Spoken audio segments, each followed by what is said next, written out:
The broadcast is live. Yeah, I'm going to throw out the cool cats and kitties. What's going on, guys? We have the Fantastic Four on here tonight.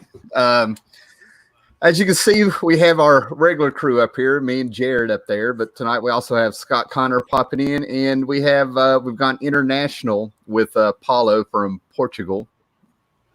And so glad you could get us. It's probably late where you're at now that I've just realized this. What time is it in Portugal? Right now it's midnight. Wow. Are you a late night person? Yeah, it depends. I usually drop off in energy after dinner, but I go to bed between midnight and 2 a.m. Depends how sleepy I am. I'm an in bed by 11 o'clock person, so I wouldn't be able to do this at midnight. I finished dinner at 9:30. What do you mean go to bed at 11? I'm not done with. I finished dinner at 5 p.m. No, there's one thing that we have in Southern Europe is that we all have late dinners. Nice. A lot of people do here because they get home so late from work. I mean, if I'm commuting into the city, I'm either having dinner on the train or I'm not having it till 8 or 9. But I'm still in bed at 11. But because I'm getting up early. Yeah. Oh my God, this is wild. Yeah. Want to go over some comics for the week? We get first dinner at around 6, second dinner at 8:30. Snack at 9, and then 11:30. You're like, I'm still fucking hungry. Yeah, I don't eat after dinner, so I don't eat from 5:30 p.m. until 6:30 the next morning. Nice. I hear people now call that intermittent fasting. I just call it not eating after dinner. I don't know. That's when pre-breakfast kicks in. This is the first thing I got this week. It's a free comic book day. Kirkman and Samney Firepower, and they made the first issue of their series a free comic book day issue. So this is issue number 1 of Firepower, and it's free. And they also put out a prequel to this trade paperback that I didn't see it at my shop, that you could buy. So you could get this plus the prequel. This was free. I don't know how much the trade was, but I found that interesting that that's how they released it. I think they Kirkman for Oblivion Song released they had like 5 or 6 issues done. I forget what in the can before they released the first issue, and they released the first trade to comic shops. Like to every comic shop, they sent one copy of the first trade before the first issue of Oblivion Song came out. That way, they could lend it to customers. To see if they wanted to put it on their pull list. I thought that was a weird and interesting idea. A little too much work up front for most comic book companies to get done. But yeah, they had the first trade done before the series came out. Well, this is the era of how many comics really make it past 12 to 24 issues anymore. Right. I mean, seriously, we got 6 in the can. There'll be a trade. I think it's a good thing. I mean, I think you should have as much work in the can as you can. Shows you're organized and you have a plan. So, And the next one I got this week is The Boys, Dear Becky, number 2. This is just the new Boys series. And a lot of it is flashback to the original. Matter of fact, I don't know. This takes place because it's been 10 years, I think, since a Boys issue came out. And that kind of ended with finality. So this takes place 10 years later. And they keep flashing back to the Boys stuff. I'm not even quite sure what the actual current storyline is in this book, too. Because they keep flashing back so much. And I'm like, I don't know what's going on. Because it's the main guy in the Boys. What's his name? The Scottish guy. This guy right here. Huey. Yeah. Highlander Huey. Huey, right.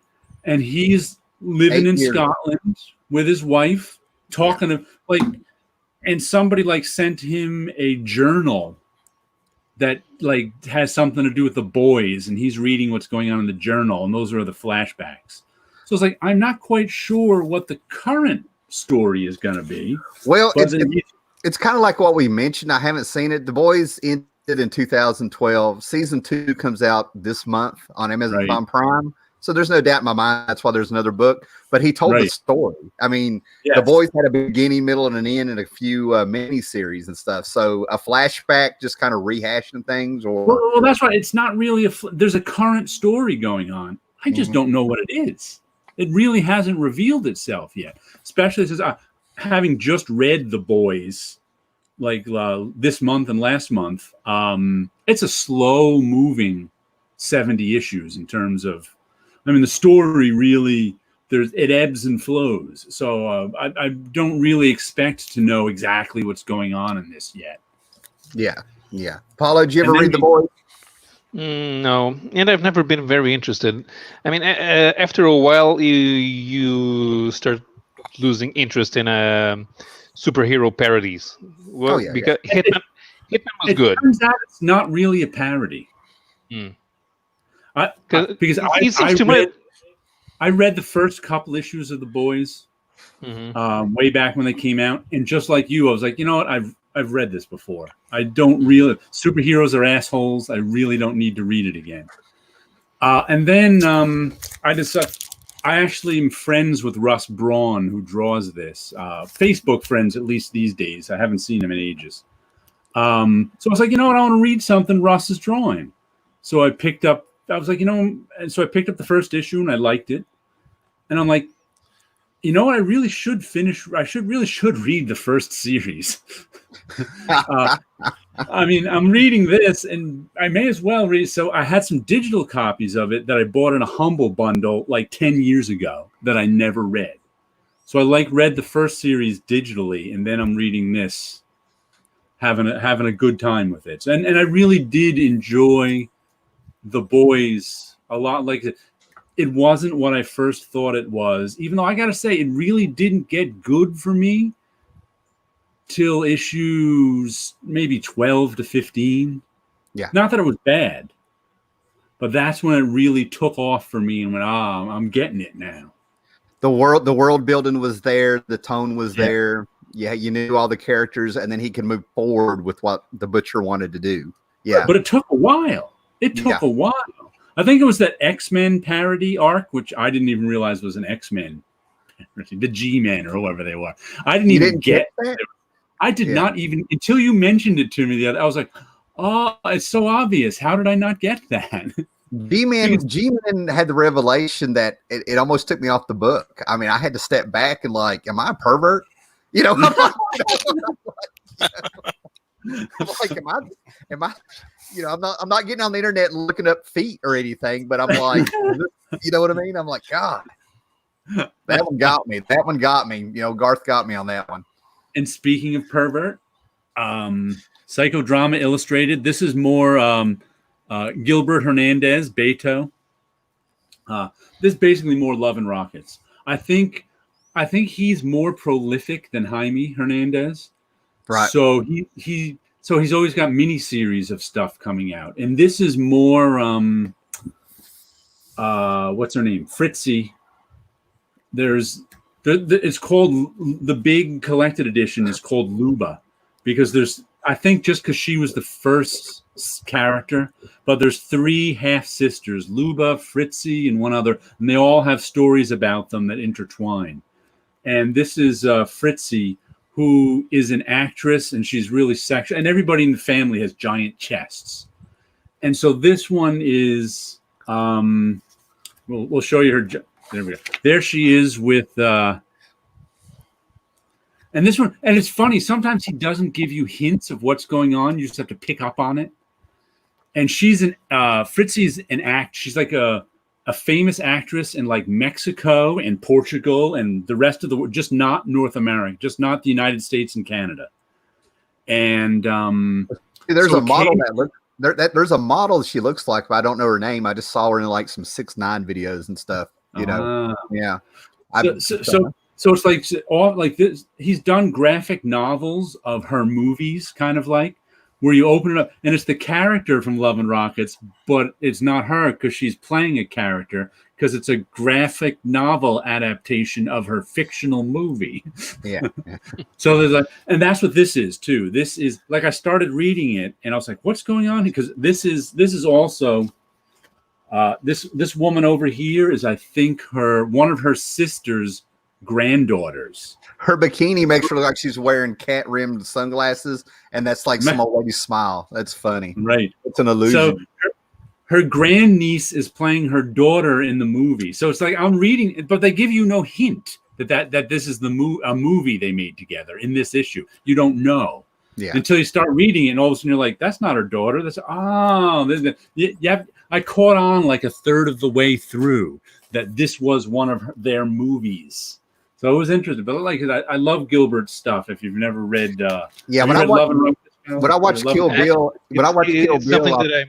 go ahead, Paulo. Go ahead. No, it's something that I'm ashamed to say that I've never read is a Brothers Hernandez comic, because I definitely am curious about it, but due to how it's published, it's not a regular publishing, and it spends so many years and spin-offs. And I don't know if I can just pick up one comic and read it, or one collection.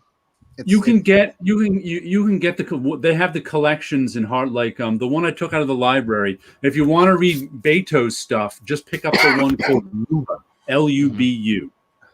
Right. And that's got all the Luba stories for 30 years. And but the first issue stuff, it's called Locas, Locas.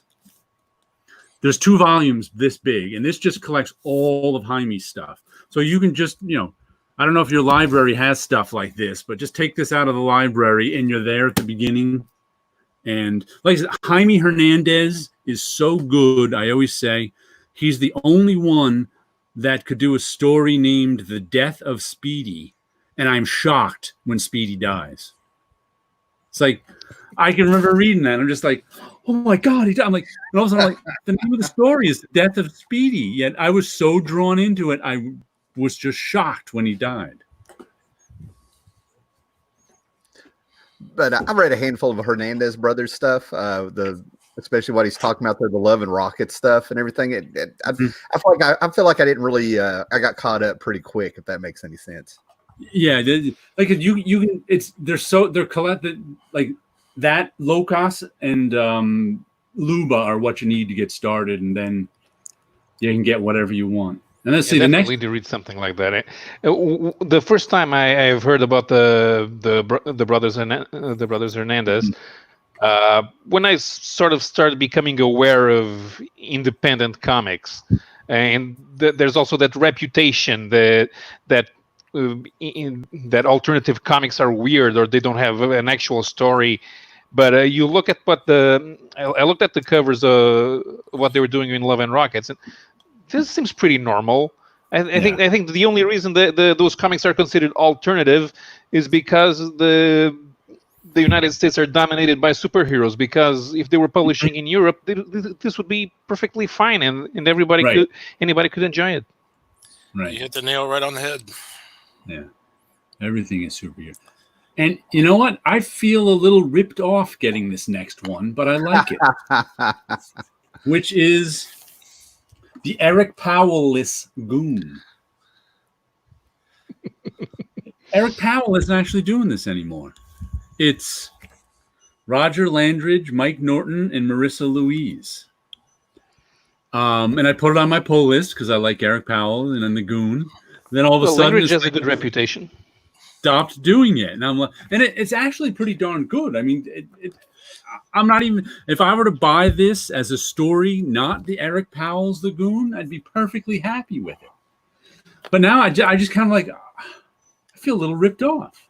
How come Eric Powell isn't doing it? But I just are they the new team, or did they just come on for an arc or an issue? Nothing. I don't know. It's just for an arc or an issue. It's not a permanent thing. I have no idea. They don't say. Look, they even. Well, Scott said it's for an arc. Scott said it's just for an arc there. Yeah, it's not a permanent thing. Eric's going to continue doing the Goon. Eric didn't even finish the last arc. So he had someone else. But like, what is with this blank page at the end? Yeah, and he's also got like this Lords of Misery story he's got to tell. That's where he left off with the last Goon miniseries years ago. I don't know his personal life, but ever since he got with that roller derby girl, he's just sporadic. I don't know what's going on. He's having too much fun. I don't know. But I enjoyed it. Yeah, it's not that bad. Yeah, but Scott, do you remember when we were at a Heroes Con in the hotel and the Hernandez brothers and their whole crew was just like sitting in a corner behind us? Yeah, I remember that. Sure. All right. Making sure. Yeah. Yeah, you're correct. I've only read just a little bit of the very, very early Love and Rocket stuff. I haven't read anything recent. Gore Vidal's giving you some advice here. Yeah, I just saw that. We'll go over comments a little bit. Yeah. That's at the beginning of the Locust stuff because it's all the collected stuff. Maggie the Mechanic is the first Love and Rocket story, and it kind of has a little science fiction bent to it because because she was actually like fixing she was a rocket ship mechanic. She was a mechanic, yeah. And they abandoned that after the first trick because I guess that was kind of their hook to get published. Okay, almost everything else is slice of life stories. Yeah, I might be remembering wrong, but it was sort of like a rockabilly 50s kind of sci-fi, if I'm remembering right. Yeah. Somewhat. Yeah. She would go on. She would have to. She like had to go to some other part of the world to fix rocket ships or something. And it's like I said, they quickly got out of that and it went to this punk rock, Southern California, Mexican American slice of life stuff. Let's see. The next thing I got. I'm really enjoying this story arc in Reaver. Yeah, I'm showing some Love and Rockets. This, I don't know if any of you are reading this. The first story arc was Suicide Squad, Dirty Dozen type thing. Mm-hmm. And this next story arc, it's got some nice sort of sword and sorcery art in it. And this next story was the guys who survived the first mission are just trying to find some peace in this city that's on the front outskirts of somewhere. Of course, they can't find peace. Right. So, of course, any comic that comes with a map is always better. Maps make every comic better. Greatest map in comics is the Commandy after disaster. That's my opinion. See that? Who doesn't love it? Yeah. Well, that's a good comic, Reaver, if you ever want to check it out. I think there's one trade of it. And that's the Suicide Squad Dirty Dozen story. And then comes this one. And then the surprise of the week is a new Walking Dead comic, Negan Lives, with that fifth color ink. I think it's ironic they won't let that book die. I wish it didn't die. I've been buying this since issue 3. It was a steady Freddy for me. It was always there, but it's decent. It was good. It's a Walking Dead. What I found interesting too in the back was the explanation of why Negan lived. Robert Kirkman gives a little explanation here, and he was going to kill Negan at the end of the Negan story, and it was Charlie Adlard who actually convinced. He said, I sent him a little note saying, I know Negan wasn't going to last, so this issue came as no surprise. Like I say, he got the script from. Yeah. Unlike the Andreas saga, but it's still sad to see him go. Nicely done. Except, I'm a bit unconvinced by the way Maggie shoots him. Are you trying to say that there's some sort of id thing where deep down inside, that's what she wants to do, even though she's being convinced she doesn't have to shoot him, and it just feels a bit forced. And he says, and as I've said, the more I got to know Negan, especially over the years, the more I wish he'd stayed around until the end. I wish redemption would have worked for him. This is absolutely no criticism of you at all, but more a criticism of Western, at least, literature entertainment, where because the majority of us find the death penalty, therefore an eye for an eye adage, abhorrent, we carry it out in fantasy. Hardly any Western villain gets away with not dying at the end. We as an audience always demand the ultimate punishment for our fantasy bad guys. It's a shame we don't break the mold with Negan, the baddest of bad guys, but Barry found down the road to redemption and forgiveness, who pays the usual ultimate price, death. Imagine if he lived in a society we could... Imagine if he lived what we can say about our societies. I found that interesting. I'd never thought about that before. We demand bad guys in Westerns die at the end of the movie. And I've always said comics are morality stories, but Negan was the character that made me quit keeping up The Walking Dead. To me, he was too much, and I don't think he was a reflection of what happened to people in that world, after the zombies took over and all that stuff. He came off to me like I knew guys like that in high school. That's how he was before. So it's almost like the character, I knew he was going to be popular, but it was almost like it felt like the world shaped to his vision. And I was like, I'm out. I mean, he was just too much for me. He hit too close to home with some stuff I saw in high school. And I thought that was the whole point of the guy. But yeah, it wasn't that he adapted to that world. It felt like the world adapted to what he was. And I'm like, nobody don't understand that. No. That's kind of his story arc, because he says he was a bad guy before, and there's a whole thing when they finally give the origin of Negan. He was not a good right. Well, that was very late. That was the one that ran in the previews. But when he gave the origin, he even says in this one here, when he's talking about his wife, his bat was named after his wife. And the reason he named his bat after his wife had something to do with he was really not a good guy to his wife. Mm-hmm. And now that his wife was gone, he kind of missed her, and he realized that he was a terrible guy to his wife. So he put all that. So the bat became his substitute wife that he'd talk to. And yet it's a phallic symbol. What was that? And yet it's a phallic symbol. Yeah. Well, it's a symbol of death too, because that's what he used it for. So that was, so he actually had some self-awareness about that as he went on, but that's part of his redemption too, that self-awareness. I even said in this one, when he's talking about his previous life, he said something about he was apologizing to his wife in this, who's gone, Yeah, he just talks to himself a lot, and he said, I said something about, I tried to do better, and he said something about, except that harem I had, that was really gross. For some reason, I did see an issue where it was years later, and they still had Negan in the jail cell or something. Oh, yeah, that was. And for some reason, it made me go back to this old Tex Avery cartoon of the first prison where it was Cavern, and then they showed the modern world in 1950s, and he's in the middle of all the New York City. He's in that little jail cell made out of rocks. It's still there, and the guy's like, "Yeah, y'all ever going to let me out?" I'm like, "That's where my mind went," I especially found that little why he lived reason interesting, because in my mind, I wanted him to die too. I expected him to die. Yeah. At the end of the story, it's like that's how you end the story, and we didn't. I was like, "What? What do you mean they let him live? That's absurd." But, yeah. Well, I've got some low hanging fruit here. I mean, when it comes to YouTube, if you want to make a video and all this stuff, you can go to the Miller stuff and the Moore stuff and all the low hanging fruit stuff here. But I got something I finally put off getting for years, but I got another new edition of The Killing Joke, a hardback edition. And this is where Brian Boland got to recolor it, but they put in a couple of the other works that he did for Batman Black and White and a few things, some sketches and stuff. And the story holds up for a book that Alan Moore isn't even really excited about. Brian Boland says in this, the reason you haven't seen him put out another regular book is when you work with the best, he can't go down to another writer after Moore.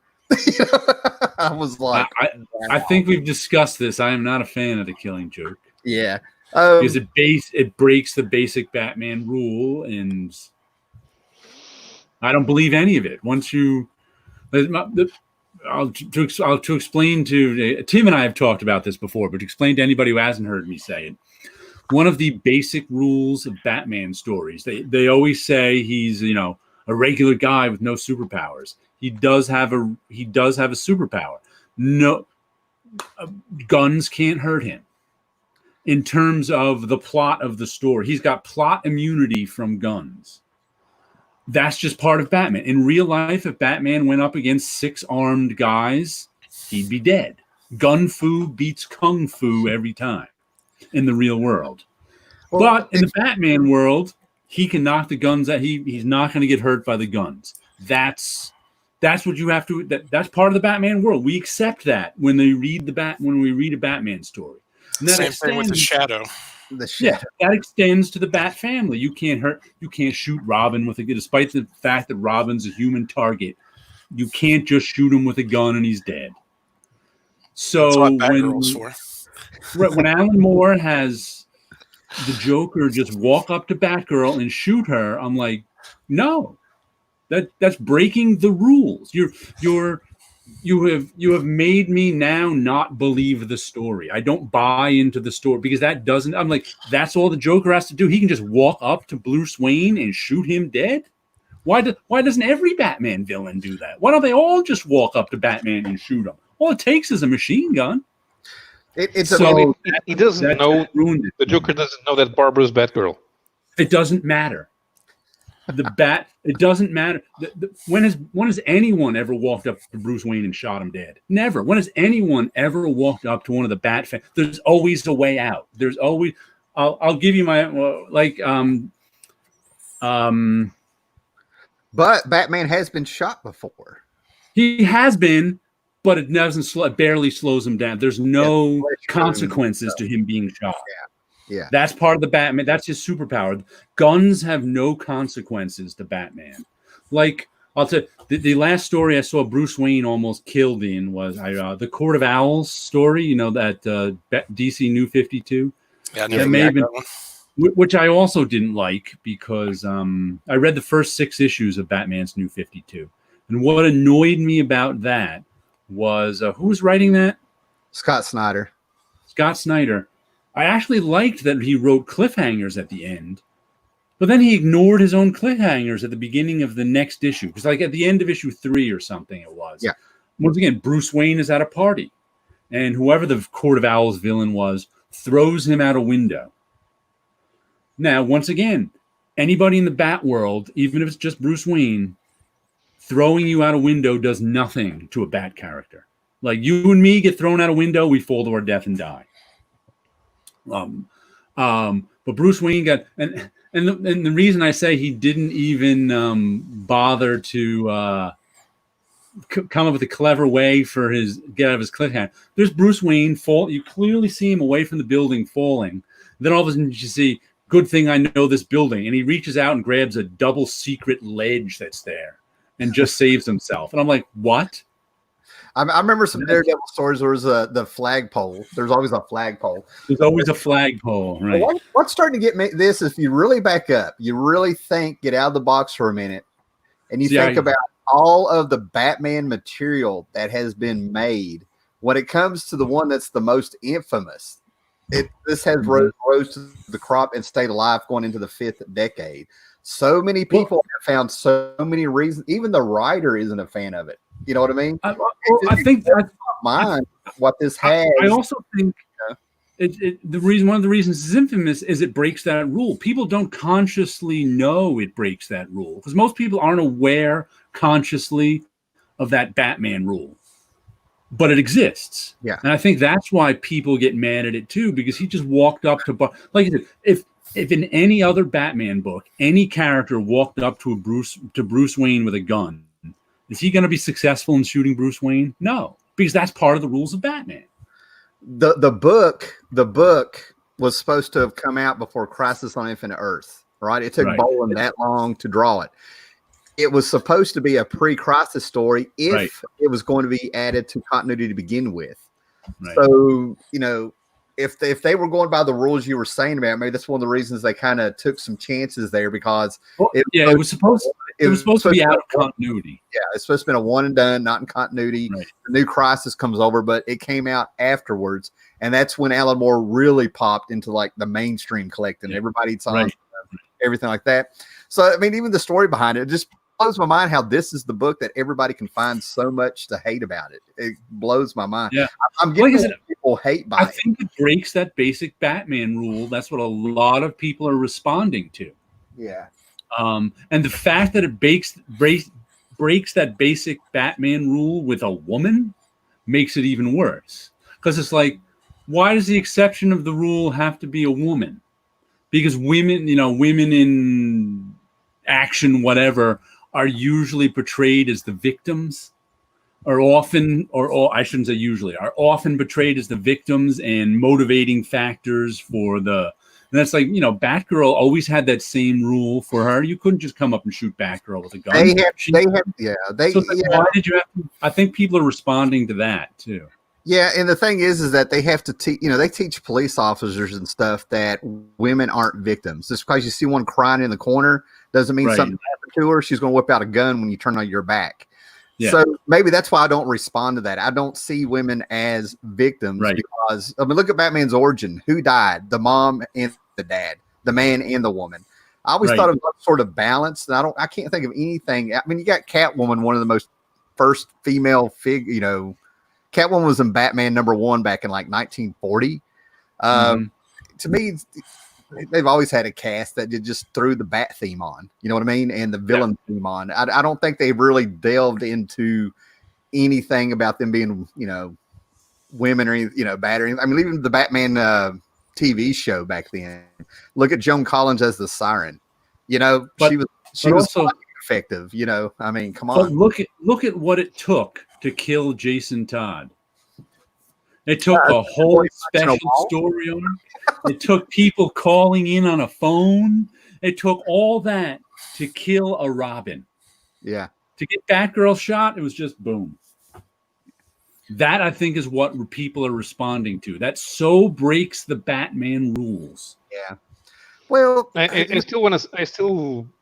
From my point of view, I still separate it because it happened in her civilian identity, and the heroes are usually more vulnerable when they are in superhero identity, when they are outside their costume. The costume itself is plot armor. Yeah. Bruce Wayne has been threatened as a matter of course in all the years in Batman. Like I said, there was just that one where he threw him out of the building. Bruce Wayne is always threatened. All right, let's do this. But if this story was going to be like whatever happened to the Man of Tomorrow, it kind of made sense to go out on a high note, on a more dangerous story, because Alan Moore did the same thing in Whatever Happened to the Man of Tomorrow. We killed everybody. You can do that without breaking the Batman rules. Okay, let's talk about Batman for a minute, because I'm with Paulo on this one, right? The difference between Bruce Wayne Batman and Barbara Gordon Batgirl is the secret identity. Barbara is the person. Batman is Batman. Bruce Wayne is the disguise. So he's always on guard because he's always Batman. You come home, you're hanging out with your dad, you don't have the costume on, you're sitting there making plans, going, whatever she was doing, she was drinking wine. You're not turned on. You know what I mean? You're unplugged from that. They broke the rule once in that book. No matter what excuses you give for it, they broke the rule only that one time. Every other time, the guns didn't paralyze or kill anyone, because that's the Batman rule. So if you want to tell me that one time was special, I'm going to say, what? No, it's not. That one time was not special. Is there a rule? They made it less special by breaking the rule. Is there a rule for the Joker that he's the only one that can take down somebody in the Batman family now? He got 2 of them. He's ripping his face off. We're finding out there's 3 of them. But once again, look how much had to be gone through to get Jason Todd dead. And Jim Starlin still got fired, And going off of kayfabe for a bit, Robin has more merchandising than Batgirl. Right. It always made more sense to see if it was worth killing Robin or not. Yeah. I imagine that Marv Wolfman probably had some problems getting Nightwing approved, because Jason already was appearing in Batman when when Nightwing debuts in New Teen Titans. But it could have been one of those cases where everything goes back to the status quo, and they didn't. Instead, they moved forward. So I imagine that it wasn't easy on that case either. How long was it between the Killing Joke and Batgirl showing up in the DC continuity? Paralyzed. I don't even know.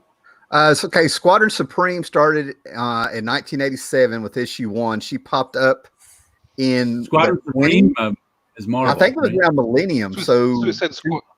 That's Oracle. Oracle was in Suicide Squad.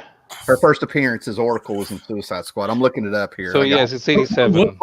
Was it right? It was pretty much. It was fairly quick then. I think it was about a year or two. I think it was probably a year. Came out. Probably not that much. I mean, the Killing Joke came out in 88. Suicide Squad starts in 87, and it's not in issue number 1 that Oracle is mentioned. No, I don't have it cataloged, but Oracle popped up it seems like around issue. It was in the 20s, so we're talking 88, 89. A year and a half. Yeah, that's what I'm guessing. But I have. I wonder who made the decision to have her paralyzed in continuity. John Ostrander pulled her right in on the Suicide Squad. That would explain why it was Suicide Squad and not a Batman book. All you had was Batman popping up. Amanda Waller was messing with Batman here and there. But I mean, if I had to guess, if it's going to be in a Suicide Squad book, not a Batman book, that's the team that did it, Yeah, I'm just wondering how they get permission for that. Because as you said, the Killing Joke was supposed to be out of continuity. So I wonder when the decision was made to make it in continuity. I didn't have a conscious thought that it was continuity. I just thought it was a Batman story. So this is happening. Yeah, I didn't know it was out of continuity either when I read it. And there was no Elseworlds yet. Yeah. I just wonder if they looked at sales numbers or just feedback and, hey, this is a good idea. Let's stick it in continuity. Yeah, some writer just said, "Hey, Batgirl's paralyzed, right? Can we make her?" I'm wondering. I don't know that story for how it got in continuity. Yeah, and I get people being upset about it. I mean, it's been talked about over and over and over, but people seem to gloss over the fact that was the DC 52 starting where Gail Simone just brought her back and didn't explain forever how she wasn't paralyzed anymore. To me, that just threw out. I know it was DC 52, but that just threw out 25 years of. It's like Wally West. Wally West earned being the Flash. Barbara became the Oracle and was a player. Then they just throw all that out like it never happened. Yeah. A lot of people were upset by that. I remember. Yeah, that upset me more than the Killing Joke. Because I'm like, she had to earn her way back up. They did a lot. I actually didn't mind her as a paralyzed character being Oracle. That never bothered me at all. It just bothered me the way it happened. I thought it had to win me over. It had to win me over because there was a guy named Microchip running around with the Punisher. I'm like, she's Microchip. I'm like, what? I can't claim to actually have read more than a handful of Oracle stories anyway. So it's not like I really cared one way or the other. Well, people forget. Well, Barbara Gordon made it into the Justice League as Oracle. People forget. Yeah, people loved her. People loved that character. Yeah. They really did. They really did. Yeah, but they really messed it up. I mean, you talk about Hawkman being screwed up. All right. The next thing I'm reading here, and you guys jump in anytime, man. Let me show you. Oh, go ahead. Before you do that, let me show you. This is the last thing I got for the week. Nice. That's a book. King size Kirby. Let me show you that. That is a book. Yes. It's insane. That's how every Kirby book. I like it. Every Kirby Eternals version of the Eternals of this size. Jack Kirby's Eternals, I guess, for the movie. But why the hell does a 17-pound book need a slipcase?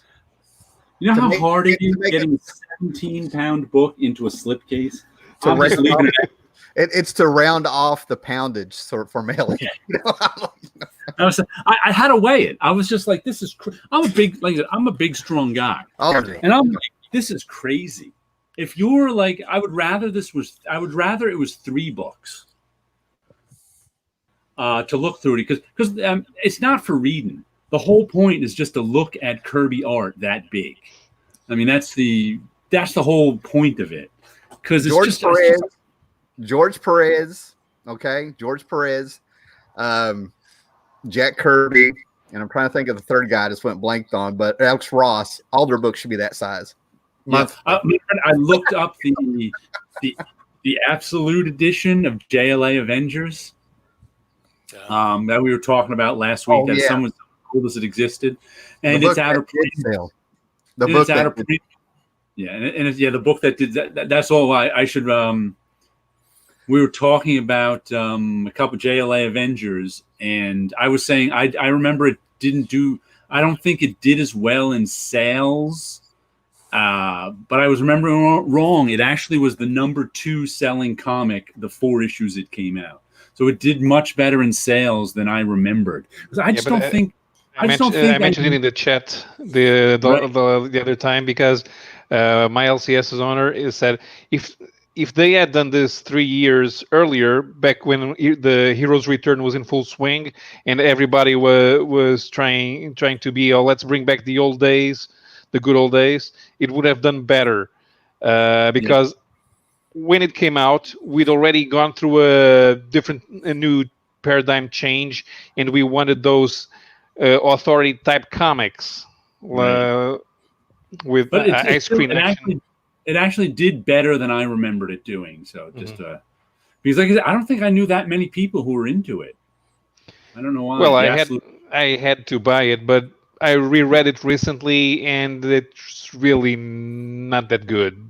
I reread it recently for the first time, and I enjoyed it. But it's the artwork. First of all, is fantastic. I mean, you can just some of those the artwork was so well designed on some of those double page spreads. But it was really, I mean, it was just kind of superhero fun. It was fan service. To me, I thought it was just fan service with a light plot. Yeah, you notice that every character shows up at least once in at least one costume variation. And every time they had an identity change, even Thunderstrike shows up. Yep. Right. As fan service, it's well done. You read it once, and then you just look through it. You know, you want to go back to it. You can just look through it and look at the art and see all the different costumes. But as a comic that makes you feel something, it's not that. Nostalgia. Other than, oh, isn't that cool? Yeah. Yeah, I felt nostalgia. I mean, there's an issue there where you saw different versions of the Avengers and GLA. They mixed through the decades. I mean, that's what I mean. It's fan service. Right. I couldn't tell you what the real plot was, but I remember the Radioactive Man being told how to make kryptonite. You know what I mean? There's little things. Somebody wanted to end the universe, all universe. Yeah, there's an egg. There was an egg of an unborn universe at the end. Yeah, Yeah. They should have said, "Oh, they want to destroy the universe again." Yeah. There's really no law against it either. Go figure. Does anyone know how the absolute edition of the Fourth World is being printed? Because I had the omnibus editions that came out, I don't know, 10 years ago. I had them. I've since sold them, but I liked the way they were printed because they were printed chronologically. In terms of it wasn't like all the Mr. Miracles and then all the New Gods and then all the Forever People. They printed like first the Jimmy Olsens and then like New Gods 1, Forever People 1, because Kirby meant them to be read as one big story. Yeah. So they were printed, and I actually enjoyed reading them that way. And that was the first time I read the entire New Gods series. What I noticed is that when they cancel every comic but Mr. Miracle, Kirby starts losing the plot because, what do I feel like doing this week? And that's when he introduces, when the guy who's making fun of Stan Lee with Funky Flash Man. And now I'm bringing back the Dead Man as a robot. And then when he was finally going cancel, oh, that's right, Darkseid. See, I don't think he was losing the plot. I think that's typical editorial interference because the sales numbers aren't what they want them to be, which turned out all to be wrong. If you've ever read the sales on Kirby's New Gods were really, really good, except a lot of them were stolen. That's why DC wasn't getting good sales reports, because they were being stolen at the distributors level and sold by dealers. Yeah. Robert Bierbaum is supposed to mention that in the book he's never going to stop writing. Yeah. But Robert also really, really hates Bud Plant. Yeah. Anytime that he has a conversation online about something, I really like it. Anytime he posts something, it's interesting. When he's talking about early comics distribution and sales, stores that popped up, it's really interesting. But anytime somebody brings up Bud, he just loses it. What is it, Edward? The rumor I read. Edward points out something really good, because you really got to get into the mindset back then, even though we didn't have the internet and all that stuff and during the 80s. But Batgirl wasn't that popular in 87. That's the whole deal. Had she been a top-selling soda title, she wouldn't have become Oracle. I mean, he's absolutely right. That's what people forget. Just because the character's big now, we can remember back in the day when they were pushing And I think certain characters, like Batgirl being one, and Wonder Woman being Wonder Woman, I always thought was a bigger character in pop culture than in comics. It's like Wonder Woman had like no big comic runs, but in pop culture, she was an important figure because she was the one female superhero that everybody knew. That's kind of the argument I make when I talk with people. Is we can talk about these great runs for Batman, this great Daredevil story.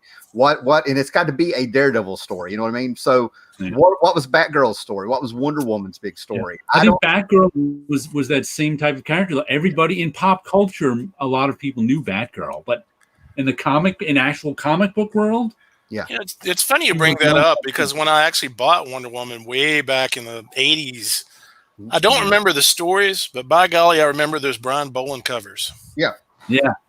Well, I mean, I was right there at when Len Wein and George Perez restarted the whole book, and it was fantastic. I mean, if there's nobody to me has clutched Wonder Woman since Perez with what he did in that first 2 years on that book. That was amazing. I mean, it was just really good, solid story writing, mythology, Greek influence, I mean, it was all there. It was Wonder Woman, but it was sort of like Dark Knight. They didn't really change anything. It was still right there, but it was. And when you talk Wonder Woman, most people's, like, especially our age, their favorite Wonder Woman, Linda Carter, is the Perez or the Byrne. Yeah.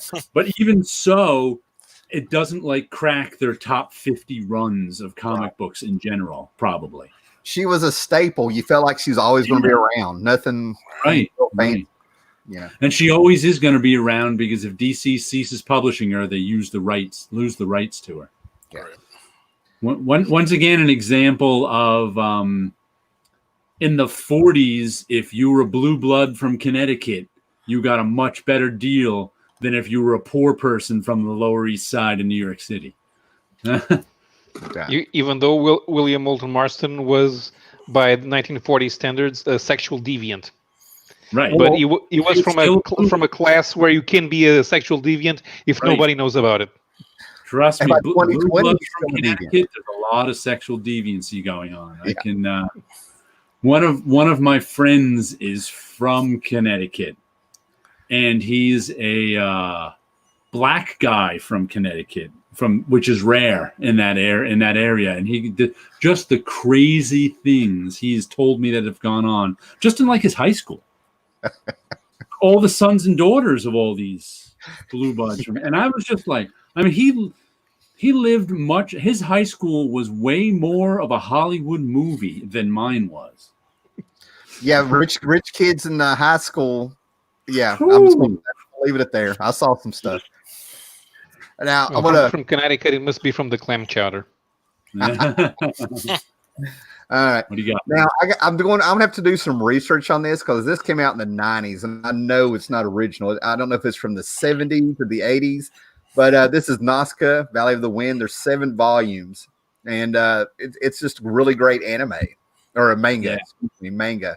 And a lot of the Japanese stuff, there was a manga, then an anime, then a manga, then an anime, and it's like I can't tell. I don't know. Well, this hit America like I want to say around, we'll say 85. Okay, on VHS you could rent it, but it was called Warriors of the Wind, and it was a horrible edit. I kind of dug it. I had the original movie poster they had from the shop. It had characters that didn't even show up in the movie.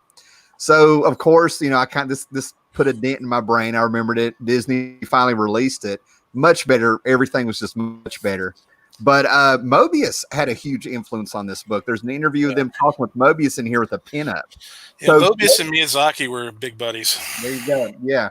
So there's 7 volumes of this. This is from the early 90s and stuff. I have 3 volumes, missing 1 issue, and I've been doing a little research. But I have no idea when this actually came out. I mean, I have a anime of Metropolis.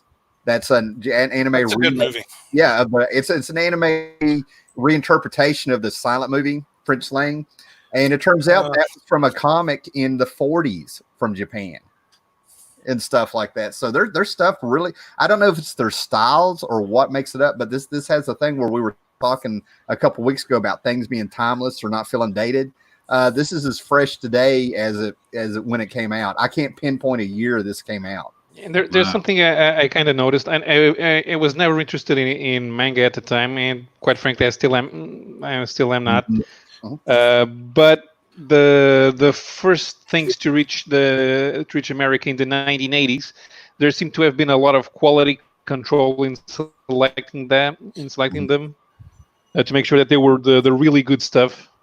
Right. And that's why people still think about them about those series. It's Akira, it's that Nausicaa, it's Barefoot Gen. What was the thing that Frank Miller liked? The Psychic Girl and Kamui. Yeah. Well, my thing is when it comes to because there's a lot of new stuff that just doesn't survive. According to Google, Nazca was first published in 1982. Okay. All right. Okay. Well, they did a great adaptation with that with the movie then, because there's panels to panels, it's matching the movie so far, and this is my 3rd go round. I'm kind of flipping through them and reading them and stuff. So it's if you like the movie, they stayed very faithful to the original source then. Nice. But when it comes to the anime and the manga that started hitting the 80s, like Paulo was talking, over the years, there's only been like maybe 5 franchises that really grabbed me. I can't think of what's one, but like that Metropolis, Vampire Hunter D, Nausicaa, and then there's one called something like something Cobra.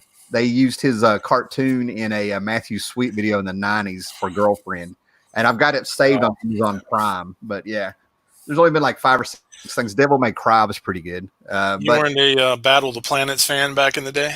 Well, to me, that is my childhood. I don't consider that a separate franchise from Japan. It's been with me since I was like 5. I've got it up here on the DVD. Gatchaman is to me like it's like the Beatles of the 60s. I mean, like there's the Beatles and everybody else. Gatchaman may as well have made it in West Virginia. Yeah, Virginia. I'm in Virginia. They're in Virginia, not West Virginia. Okay. Big difference, yeah. Not to us. When I was about 4, I liked the. When I was about 4, I liked an animated series called Ulysses 31. It was distributed by the guys who. Sandy Frank. By Haim Saban and Shuki Levi. Y'all take me back. There was Star Avengers. There was Force 5 or something. It was this guy. I think it was Sandy Frank. Maybe he bought 5 of these cartoon shows from Japan, and he made it into one show that was like anthologies here. It only played in New York, Pennsylvania, Virginia, and I think Georgia. 4 states in this entire country got to watch that. Those drove me. I love those. That was like from 79 to 80, I think. And you can't find them. I can find clips on YouTube, but I don't think they've released them on DVD. That was some good stuff. That was some brutal stuff. If you forgot that they were robots, giant robots fighting, you were just like, it's been bloody as hell. It was awesome, By the way, I finished reading Parallax. Remember the one I was talking about last week? Paradigm. Yeah. Paradigm, the 12-issue series from Image that I remembered as a glorious failure. It sure was a failure. I finally read the end of it, and I'm like, wow, I know virtually nothing more than I knew at issue 1. This is amazing. And I had forgotten around issue 8 or 9, the Savage Dragon makes an appearance. Man, people forget Savage Dragon and Hellboy showed up in everything. All you had to do was ask. All you had to do was ask, "Can I use them?" Or like, "Yeah, go ahead." I mean, everything.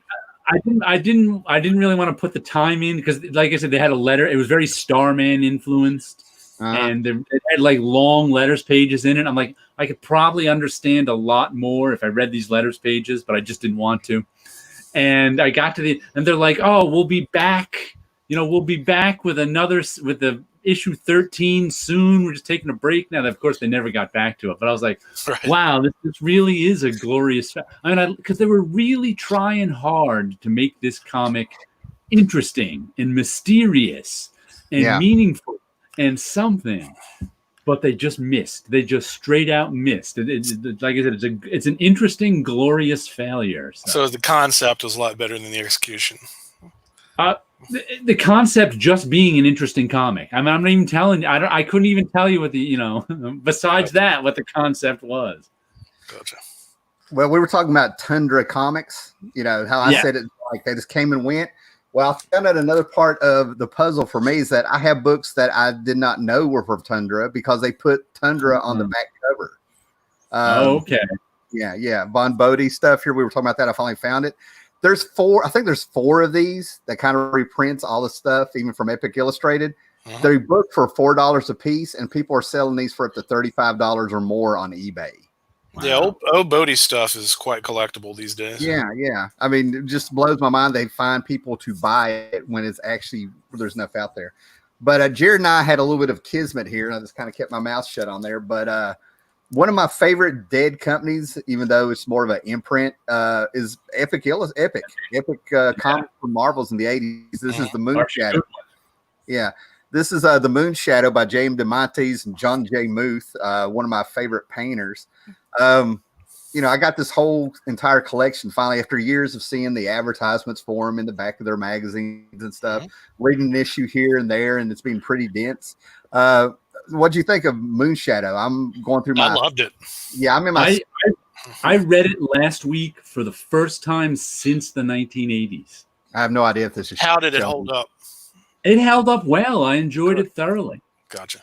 It's funny because I really didn't remember any of the details of it at all, but it was familiar as I read it, kind of thing. Right. So it was interesting. It was an interesting read. I really enjoyed it. The art wasn't as good at the beginning as I remembered it being. I think it was like 24. Yeah. Yeah. And also, what was weird about it, the printing wasn't as good as I remembered it either, because some of the lettering got washed out. And the lettering was by Kevin Nolan. I was like, wow. Yeah, Kevin Nolan letter. Maybe it was your copy. Kevin Nolan was a letterer. I haven't ran across the letters getting washed out or anything. Are you talking about the white letters when the white letters on black? It could have varied from issue to issue too. Yeah. The vagaries of printing. I know when Todd Klein did that sort of lettering for Sandman, when they had white letters on black, it was always a paste over on the art itself. Yeah, I used to have an original page, and it was very striking when you looked at it. Yeah. That's how all the art, all the art on the painted pages is done on overlay, and then they strip it in. So it's all done. But what it is, there was one issue that was lettered by Gaspar Saladino, who was like one of the most famous old school letterers. And he is such a good letterer. His white on black lettering all came out perfect because he's a complete master. He's done that 1,000 times. But Kevin Nolan's didn't always. And I think it had something to do with the printing, of course, and something to do with the lettering itself. It's interesting you brought that up because you're talking about lettering. I was recently rereading Nexus from the beginning.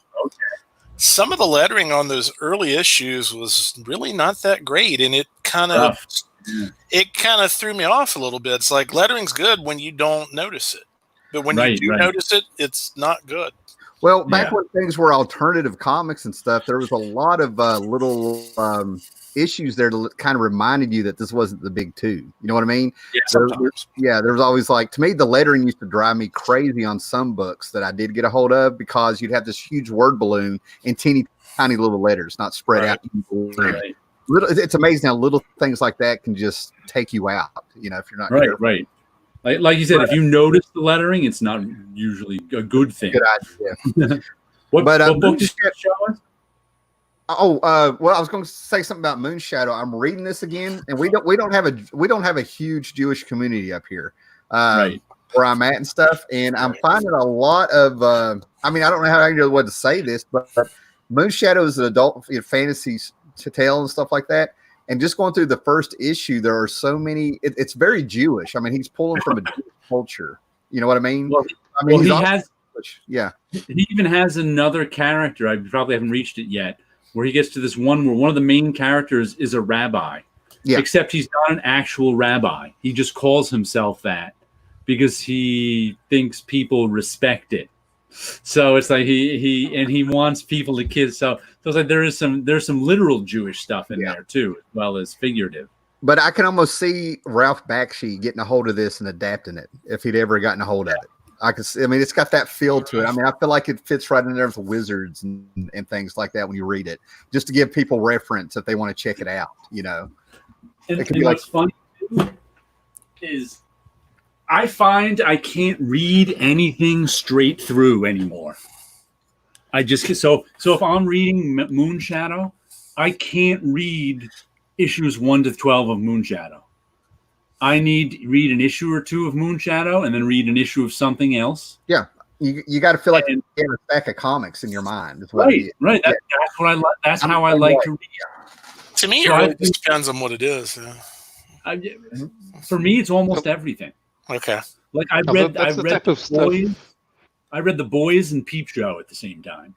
Then I read Moonshadow and I mixed it in with Invincible. So I decided to reread all my collected editions of Invincible.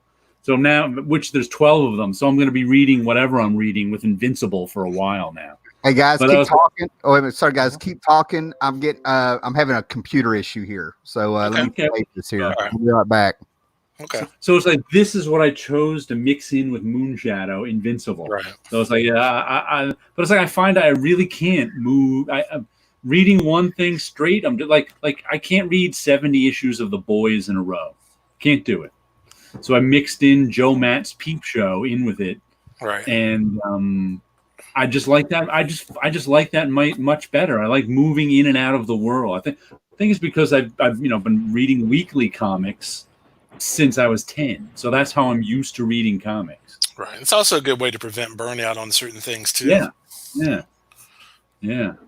Well, I mean, there are stories that are 400 pages long, collected in a single trade, and I can read them all in one sitting. And then there are others that it takes me 3 or 4 days to read, and I'm reading 2 other books at the same time. Yeah, I can do that as well. Yeah. Paulo froze on us. It's been happening a lot. We can hear you still. Okay.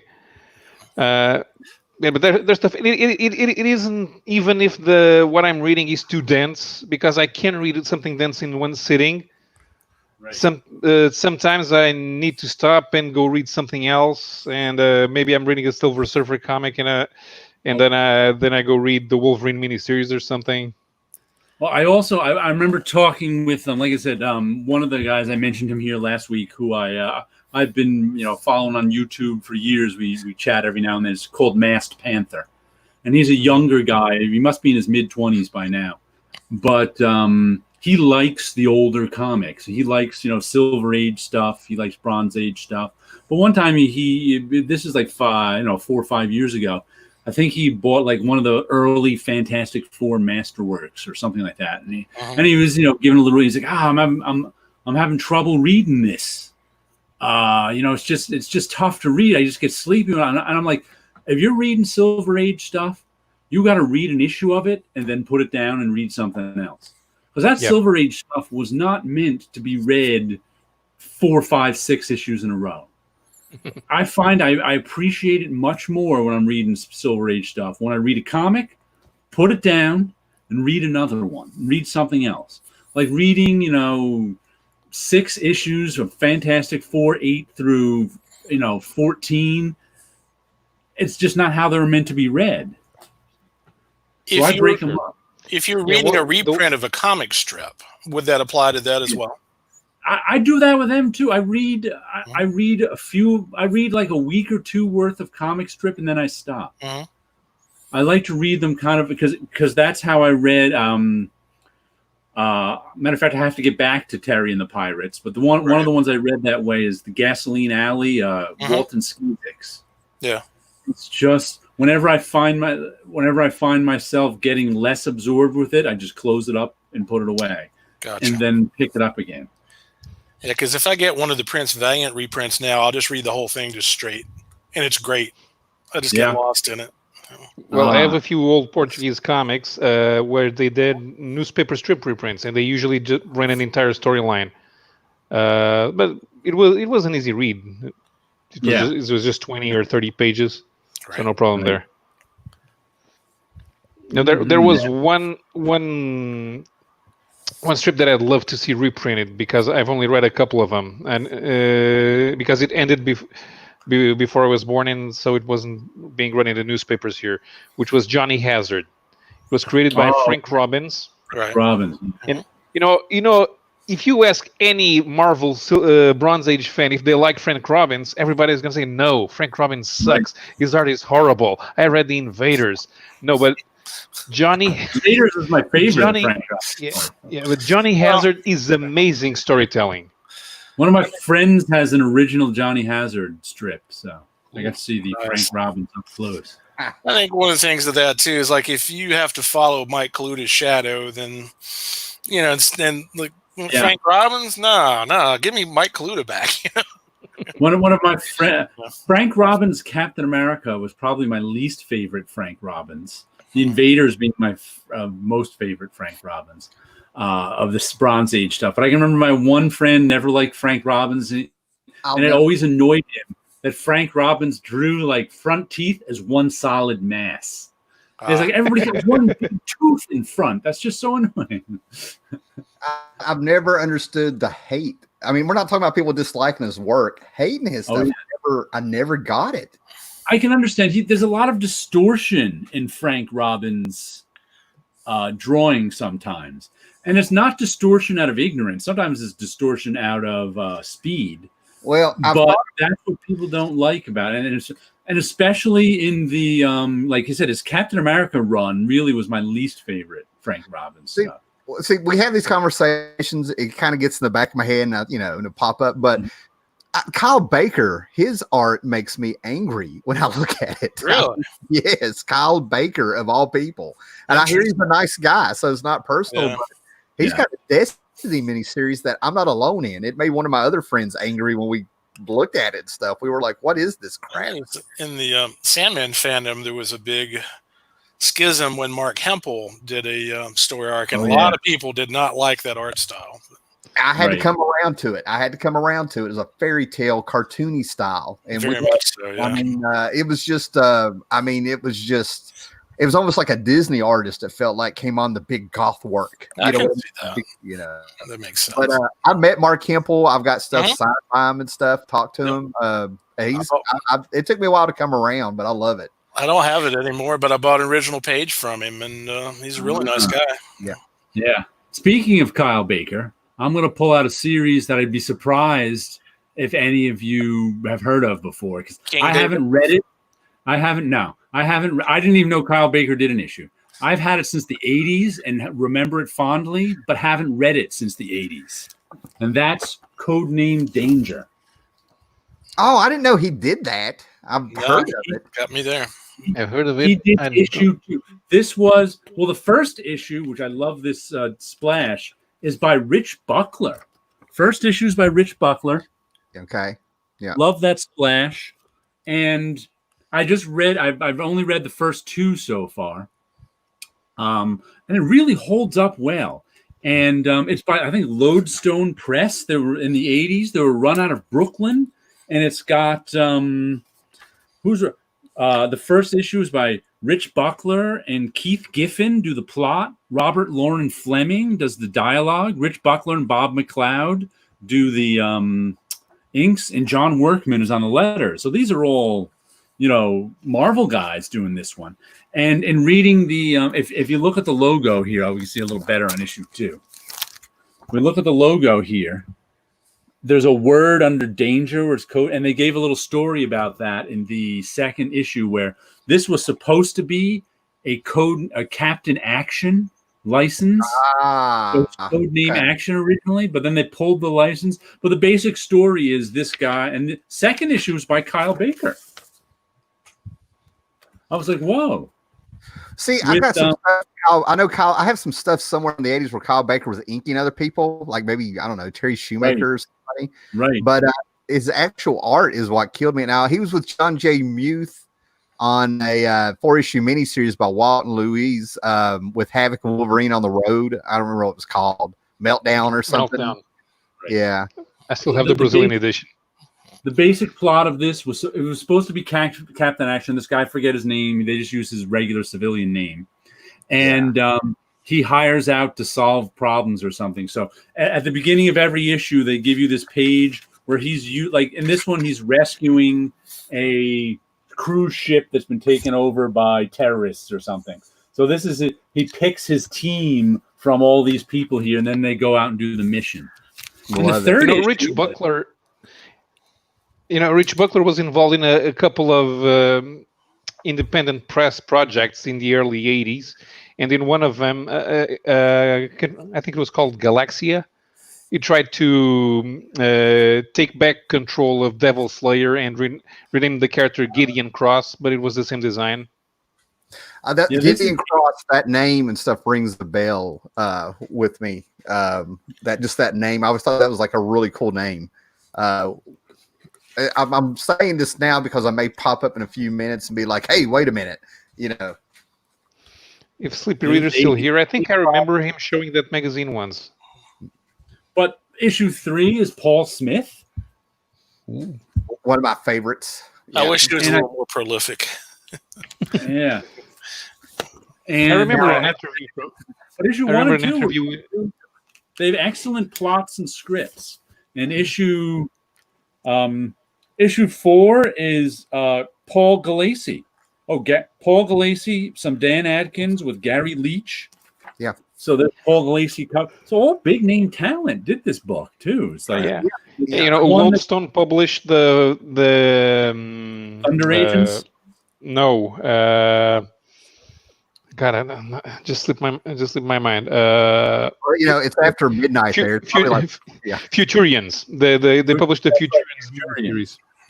They also, here's March Hare by Keith Giffen. They published that from him. They went out of business. Does it say it was the editor or the president? Let me see here. Where's his name? Because if he knew everybody from Marvel and DC. Yeah. Well, like I said, it was run out of Brooklyn, so. See, it just blows my mind.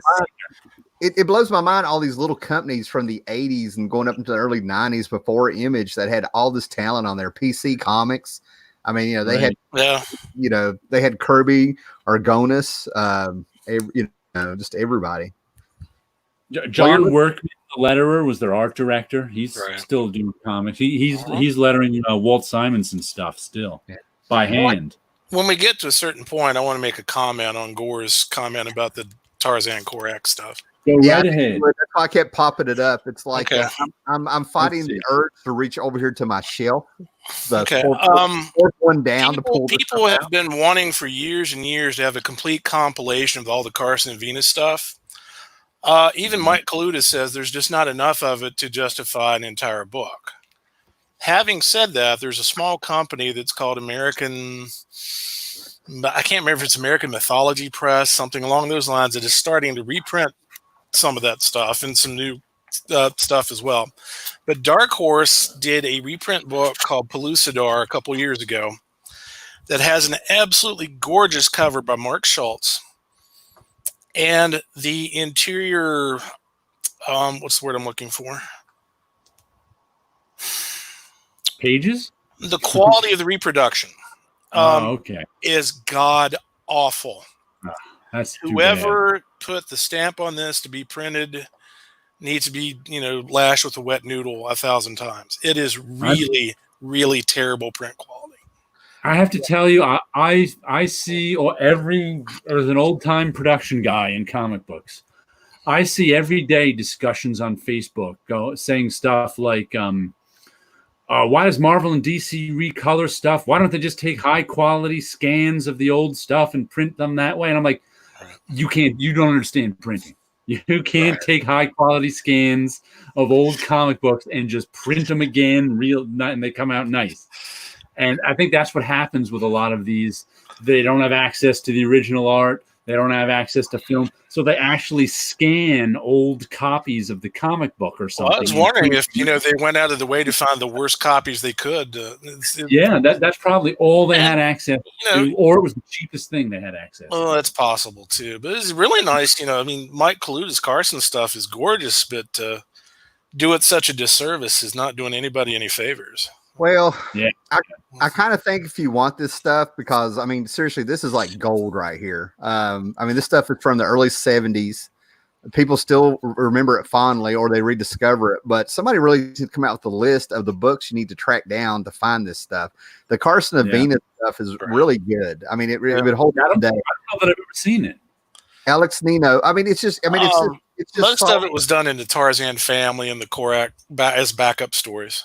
Yeah, I probably read a little of it, but not much, because I wasn't a DC guy when I was a kid in the 70s. I know I read some of that Tarzan and Korak, and it was probably among my favorite DC stuff because it had such nice artwork. Right. But I never had much of it.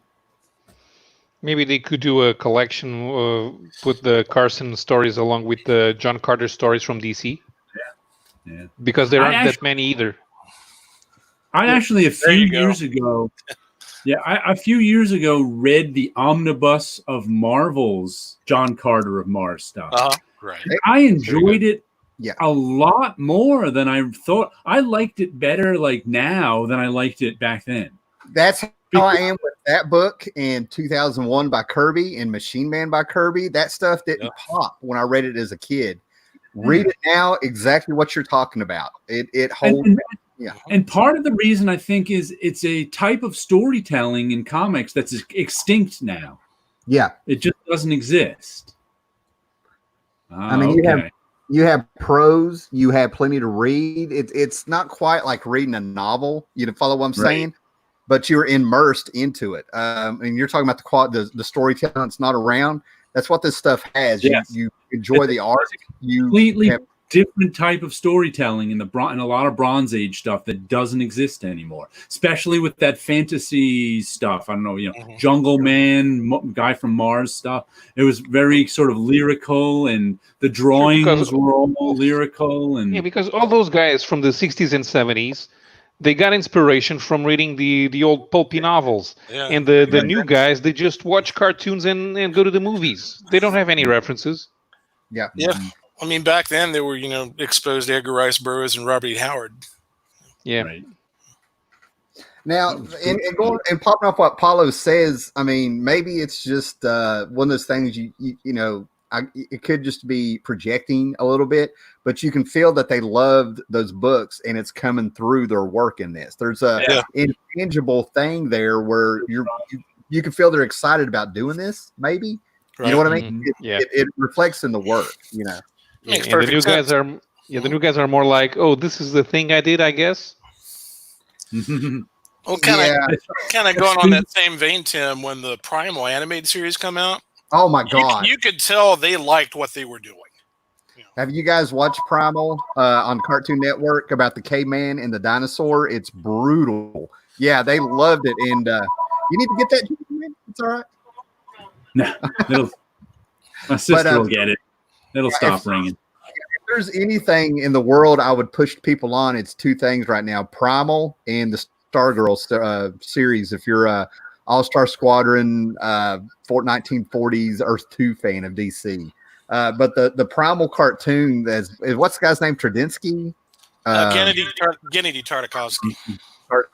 Yeah, he's the guy that started out on Dexter's Laboratory, did the Star Wars 3-minute cartoons, and what he's doing now is his best work. I mean, this feels like it should be in heavy metal than it would be on anything else. It's so freaking good.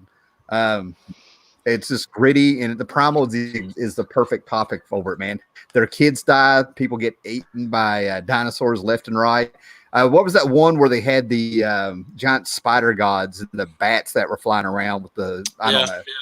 But yeah, they're so freaking good, man. I can't believe that more people aren't talking about it. So, sorry. And speaking of printing in those books, that just reminded me, like, have you ever seen those books from Fantagraphics, the Ditko stuff from the 50s and late 40s, I think? That stuff's all printed from just scans of comic books. And they do a pretty good job of it. I mean, but that's the best you're going to get with those, because they're all stuff that no art exists from. But DC has been archiving their stuff since the 40s. So all that Korak and Tarzan stuff, that's all they have, all good reproductions of that stuff. At least DC does in their archives. Yeah, they should do it. Yeah. They got the last of it. I want to pop off something Paulo said a minute ago, man. I think I actually remember thinking that comics were going to change in my head in the 90s, especially when Age of Apocalypse came out. I mean, I know this is random, but Paulo said it popped in my head. But you had who were the guys? You had Roger Cruz? I'm going to get all these names mixed up. But you had a bunch of guys coming out in Image and working on the Age of Apocalypse books that were influenced by anime and manga and video games. And then J. Scott Campbell, Cruz. I think one of those guys went on to the Batman cartoon in the 2000s. Oh my God, I keep names. Yeah, I'm going blank. But that's when I thought change, and people went from reading the comics, the pulps, like he was talking about stuff, and all of a sudden everybody wanted to design video games and give everybody manga hairstyles. On the X-Men stuff. And Joe Madureira was kind of one of the big guys doing that. That's the big one. Joe Madureira and Roger Cruz were feuding because Cruz used to lift a lot of stuff from Madureira, and then Joe started putting in his artwork little bits like saying "Beat that, Roger." This is why I'm glad Paulo's here, man. I knew. Joe Madureira has an interesting story. In that, in the 90s, Marvel used to have interns, both college interns and high school interns. And Joe Madureira was a 16-year-old high school intern at Marvel, starting to draw, and he caught Bob Harris's eye. And Bob Harris who was the editor of the X-Men, and later went on to the editor-in-chief, and he kind of took Joe Madureira under his wing and championed him and gave him work. And that's the only time I ever saw that happen. All the years I was just astounded by it. I know Joe Madureira was talented. I'm not telling you he wasn't. He was talented at 6. I saw a lot of talented people go through there. And to this day, I'm like, why him? Why? I mean, Bob Harris wasn't wrong. Joe Madureira sold a lot of comics for him. But I'm like, that was weird. Like, he was a 16-year-old intern who... And that never happened any other time. So I was just like, that's just weird. But he was a nice guy. Oh, that's cool, man. Yeah, but there was nothing like. I can kind of see why Bob Harris might think that, even though I'm just pulling this out of nowhere. But he's a young kid who might have his hand on the pulse of what those kids want today. You get what I'm saying? Who better to do somebody that's right there? At that time, there was even Romita's Raiders. And what Romita's Raiders were, that was basically a training program for comics. Mm-hmm. So John Romita was the art director. And there was usually 2 or 3 young artists, maybe in their early 20s, who did art corrections under John Romita, and they trained to be, and a lot of them went on to be comic artists. So that was kind of the normal path for a young artist. Like Scott Koblish was a Romita's Raider. He's the first name that comes to mind because I'm still friends with him on Facebook. But it was that was kind of the normal path for young artists. None of them, I think, became phenoms though. Yeah. like Joe Madureira did. But that was he was, like I said, he was so there was even sort of a path for young artists to take that way, to be sort of being taken under someone's wing. But that was, like I said, the only time I ever saw that happen. And it was just like a 16-year-old. I don't think he got work till he was 18 or so. Yeah, but still. Well, I do know that as somebody there buying it, you had that Age of Apocalypse Alpha #0 issue, and you had all those designs, and it was a fancy cover. And when I saw that, I was like, who did this? I mean, I was expecting to see a Japanese name for real when I saw it. They caught my eye. Then there was an Amazing X-Men or something, another book that came out, and there's a profile, and I think it's Rogue. And she has the haircut where it's bobbed in the back, and she had the long hair. I just had one of my buddies try to bring in a VHS of anime to watch where that haircut was all over all the characters. And I was sitting there like, what is going on? Because, I'm not a huge fan of that stuff per se. It just blew my mind that I see this, and then a month later, here it is on a comic book stand. You know what I mean? You live long enough, you'll see where certain things came from. Well, that was in the 20s. Yeah, that's when you're first facing your mortality. You're like, I'm getting old, But anyway, Roger Cruz was Japanese. He was a Brazilian of Japanese descent. Cruz is his mother's maiden name. His actual last name is Kuroda. Awesome. And as another part of the Joe Madureira story, which is funny. Like I said, he was an intern in the bullpen, about 16.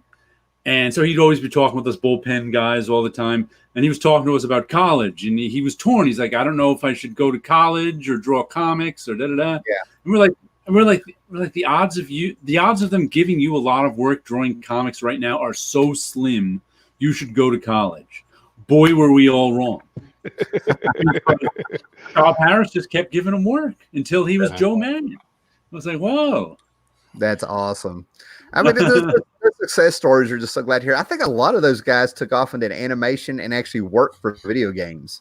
Right. I think a lot of them just eventually got out of the industry. Who did, oh my God, what was it? The guy who said he wanted to do a car chase. I'm going, Danger Girls? Who did Danger Girls? That's Joe Madureira, I think. Okay. No, that's Scott Campbell. Scott Campbell. I always thought he looked a lot like Mort Drucker with his drawings the longer he went. I mean, I started seeing a lot of Mort Drucker out of his work. And I mean, I'm just sitting here like, is nobody else seeing this?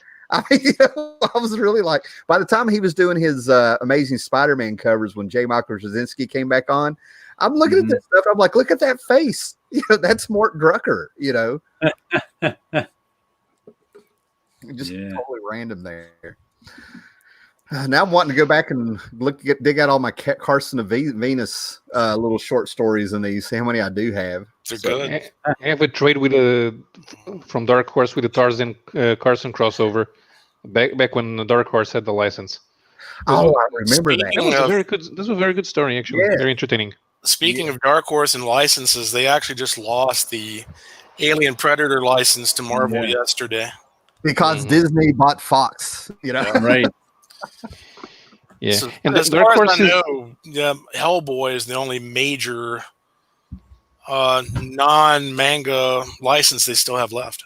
Yeah, even when that line that was supposed to be done by Vertigo's former editor, it didn't really take off either. Right. Yeah, Karen Berger, it didn't take off either. But right now, it just came to my mind. It's the ideal time to do this. Before AT&T decides to shut down the publishing division, Dark Horse should go up to DC and say, "Give us your comics. We will publish them. We have the Vertigo lady. We can do a wonderful job doing Superman and Batman and Justice League, and there'll be good stories." That would be interesting. I mean, they're already doing like Black Hammer, the Karen Berger. They have them stuff. I mean, playing what if games and stuff. That's a fun one. Mm-hmm. The only problem with that is AT&T would have to care about comics. Yeah, that's the flaw on the plan. No, but that's the thing. AT&T don't care. But if this is a licensing deal, and Dark Horse is probably to license them. They would. If you don't care about comics, you really don't care about licensing them that much. Sure, that would be the problem. I don't know. Well, you know what, Paulo? Public domain's right around the corner for a lot of those characters. Yeah, kind of. There Good are a luck. few guys who are waiting.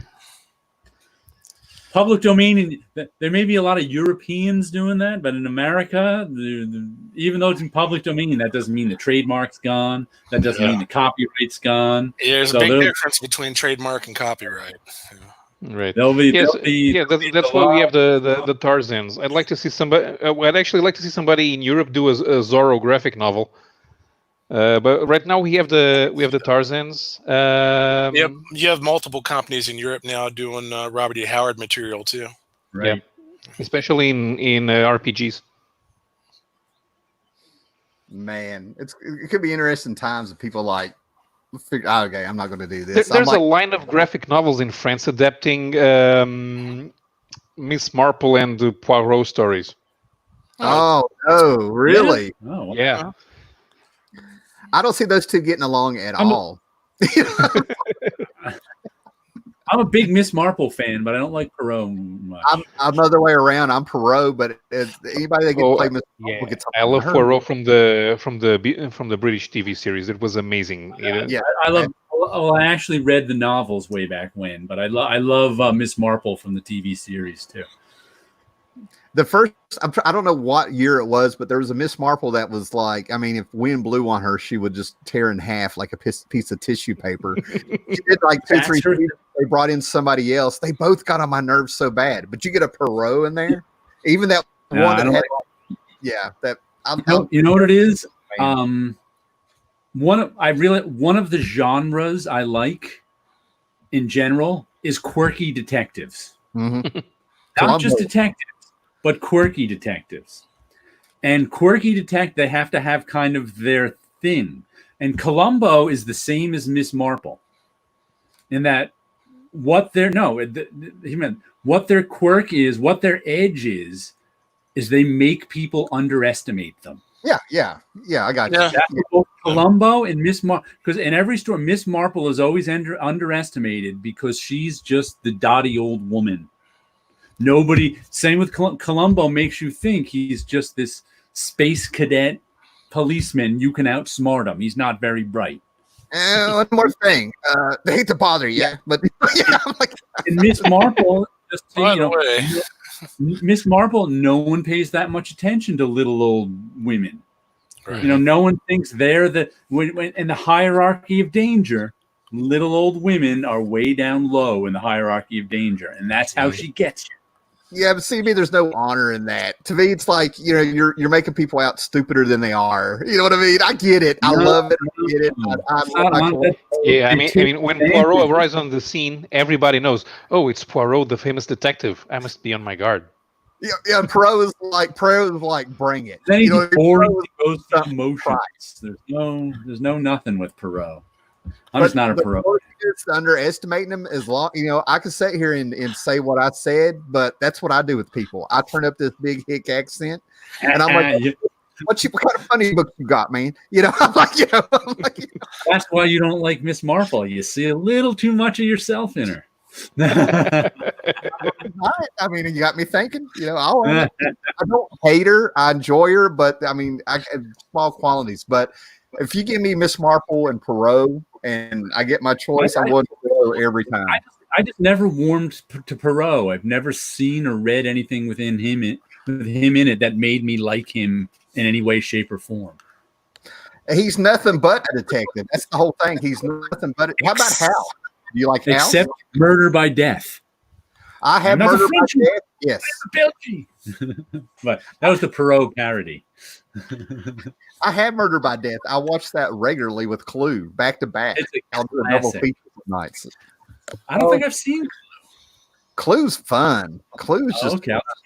I know about it, but I've never watched it. Yeah, I know. Another movie I couldn't believe flopped because I loved it from day one, and if you get it on DVD, you need to pick the one where it's you get all the endings because they shot 3 or 4 different endings. So nobody would ruin the mystery of who did it. You had 4 different endings. And then they run them at different theaters too. Yeah. So you didn't know which ending you were getting. Yeah, and nobody knew there was different endings. They didn't make that public till I don't know when, but when the movie first came out, nobody knew it. That's what was so cool about it. But no, it's fun. I can't believe I'm forgetting his name. The Dr. Frankenfurter, Tim Curry. Tim Curry owns that movie. He have to watch it. I've never managed to watch that one. It's slow the first 20 minutes, getting everybody to the house, getting them all to sit down. And then when they all start figuring out they're all being blackmailed and they're using fake names, bam, bam, bam. Jane Whelan from the Go-Go's gets killed in it. You don't think you miss it. Jane Whelan pops in. Dr. Johnny Fever is in it at the end. I'm like. Corey Vidal just mentioned Meg Ray. Meg Ray had a fairly recent TV series with Rowan Atkinson playing him. Okay. Is he in France? Is he playing a French detective in that? Yeah.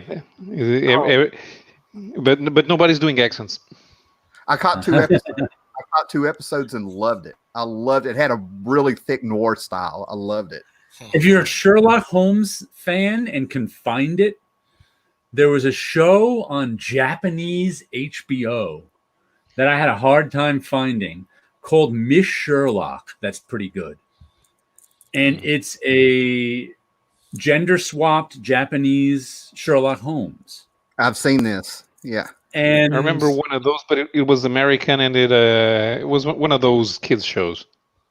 Yeah, this is an adult show, and there's like 8 or 10 episodes, but it was really well done. I enjoyed it, and of course, it's all subtitles I had a hard time scouring the internet to find any copies of it that I could watch because it's one of those shows no one knows exists because it's in Japanese on HBO in Japan. You can do a random YouTube search. I've learned this over the years from day one, 2007, since I've been watching YouTube more than regular TV. You can sit there and find whole runs of TV series, but you better hurry and watch them before they get pulled down. I found that's why I watched 2 episodes of the Rowan Atkinson episodes. I found the Miss Sherlock Holmes you're talking about. I found that on here. They were gone, but I'd just be rolling along watching them, and then they're just pulled.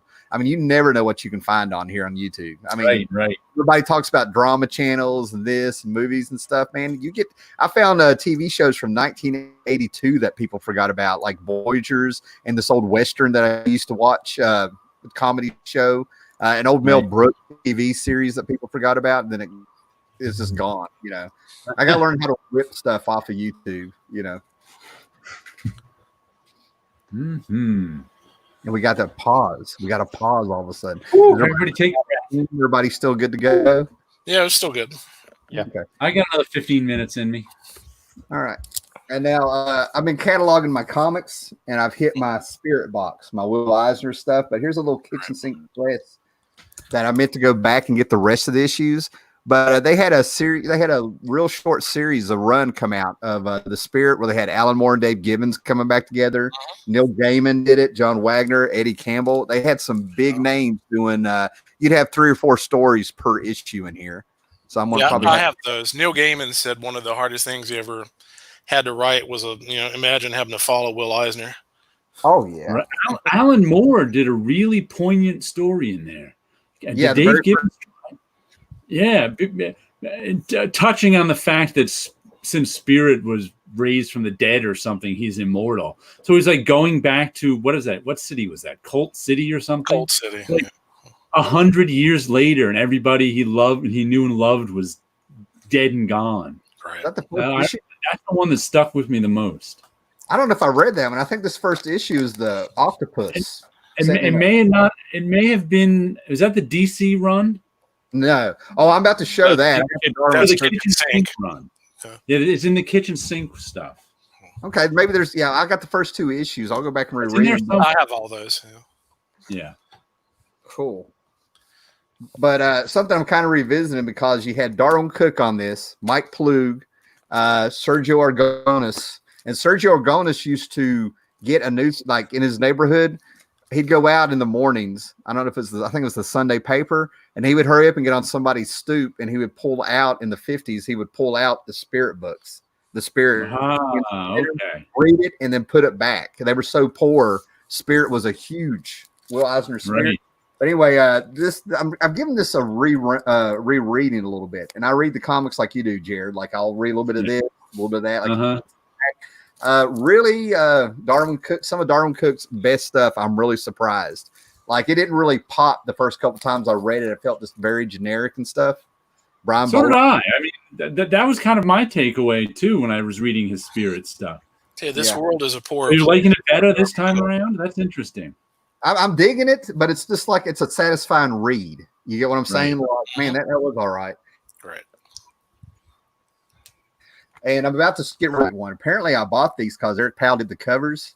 I never got around to reading them, so I don't know how these Dynamite books are. But it's Matt Wagner, and I think he's pretty solid mostly with what he writes. Yeah, I generally like Matt Wagner stuff. I'm reading his new Grendel series right now, and when it starts coming out again. Yeah, I'm going to back up and do some more of that Grendel stuff everybody was talking about on here and stuff. But I actually want to reread Mage in the original issues again. Right. I found it on my I found the Mage on my shelf. I'm like, I don't have time, you know. Well, Paulo got around to buying the. I never got around to buying the collected editions because I wanted to read Mage. I got illegal scans of Mage, but I wanted to have the full collections. In Grendel, the original coloring on Mage is the best if you can get that. I have Grendel with the Dark Horse collections with the Dark Horse recoloring, which I actually don't mind. In some cases, I prefer, especially on the team sale issues. If you can get the Devil by the Deed, the original graphic novel with the original coloring, it's much better. That's what I need. Yeah, because I got the reprint of the Devil by the Deed, and they changed the coloring so much on it. I was like, why did they do that? Because what it was the original. They lost all the film on the original coloring. Yeah. But Matt Wagner colored that stuff original with air marker. Which, if you know what an airbrush is, it's just like a spray can. It's air shooting out of a tool that it sucks up paint too and sprays an airbrush is completely smooth. But all air marker was you take any old marker and you connect this thing to it and it blows air on the tip of the marker. And you just color like that with air blowing on it. But it's not as smooth as airbrush because marker isn't meant to use that way. So you see there's little textured droplets in the color. So the original Mage coloring is very distinctive because it was all done by air marker. So it's got a lot of texture to it. When they had but of course they lost all that coloring because Comico went out of business and there's all sorts of shenanigans and it doesn't exist anymore. So they recolored it digitally, but it lost all that nice texture that it used to have. That's why I still like the original coloring on it and still have my original stuff. And they I'll have to dig through the box. Yeah, you can like that stuff. The coloring I don't like on it, but you can still get the original trades to it too from whoever. And Gore Vidal agrees with me. The singles are inexpensive online and worth getting too. Yeah, so you can either get they still have. Let me rush to my shelf for a minute. Well, he's looking and stuff, man. You guys got anything? Any books you guys want to talk about and stuff? No, I haven't bought anything since November. Yeah. And right now, I'm not sure if I'm going to buy anything this year because Cool. These are the oversized. These are some of the first trades that ever came in. Starblaze. Yeah. And you can find these on Amazon for $. And they have all the original coloring in them. These are really nice. If you want trades, these are really nice volumes. Like I said, you can find them on Amazon for dirt cheap. I'm looking now. Yeah. Look now. See if you can find them. The fiance has free shipping on the Amazon Prime and stuff. I might send her a message. I was like, what were you saying, Paulo, about? Yeah, the Beja Comics Festival was supposed to have been in late May, and of course, by that time we were completely stopped because of the pandemic. But this week they canceled the Amadora Festival, which is bigger. That one's in October, November. But they already canceled it, and I'm not sure why. Because they would need to get original art for the exhibits. and that it's a bit harder to go through customs if you can't if you can talk to the relevant parties on a regular basis. Make sure that everything is where it's supposed to be. Right. And then, of course, there would have to be guests, and it would be impossible to bring international guests. Right. Even from Europe. Right. Tough to bring in the international art and the international guests. So. Mm-hmm. How often are there Comic-Cons in Portugal? Do they have them all the time, or I don't even know? No, ours are more like hard exhibits, which is why I usually do a few videos with exhibits we have. There's a Comic-Con branded event usually in September. It's also been canceled this year. I never went to one of those. There's been 4 or 5, but I never go precisely because they copied everything that they do wrong about that they do bad about Comic-Con, which is what's comics. So I'm not interested. Yeah. But we've had Chris Claremont and Mark Waid, but I'm just not going to pay $20 to $40 to get in, especially when the regular festivals are sponsored by City Hall, so they have just a nominal fee to get in, 2 or 3 euros. Okay. Yeah, around here everything's getting canceled. Like Heroes Con, all the stuff about NIGO. And what's been killing me is a little bit of Instagram and who knows what else I kind of look at here and there. And they've got to be connected, but people are going to flea markets, not around here and stuff, and they're getting like these big key books for like $1 in dollar boxes and stuff. I don't know if where the cons aren't happening, these people need to push their books. I don't know what's going on, but if people are killing me with these flea market sales they're finding across the country here and posting them. I mean, I'm happy for them on one hand, but I'm sitting here, what is going on out there? Do you follow the New York Warriors at all, Howler Mouse? Off and on. I really don't do a lot of comic book stuff on YouTube anymore. We talked about that.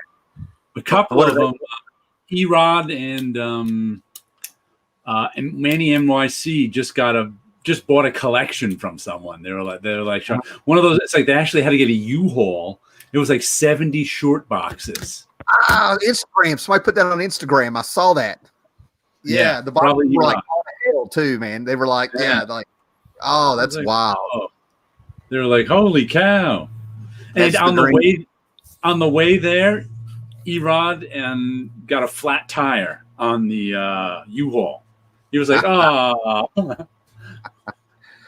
The greatest story I ever heard was a guy went to an estate sale, and this is probably like in the 90s, I think.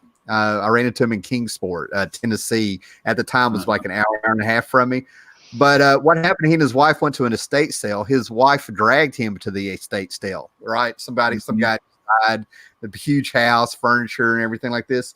And the place was cleared out by the time they got there. His wife was the one that was sort of like kind of like cussing under her breath. He just happened to look into a closet while she was talking to the 2 old women that were telling him, what was here. He looks in the closet, there's nothing there, but then he gets in the closet and looks down, and you got the door frame, then there's this spot. He pulls out just a cardboard box, looks in the cardboard box. It's every appearance of the Silver Surfer, including his first appearance, his 60s series and all this stuff, everything from like 1966 or whenever he came up to like early 80s, 81, 82. And he looks at it and he looks at the old ladies like, what's this box of torn up magazines?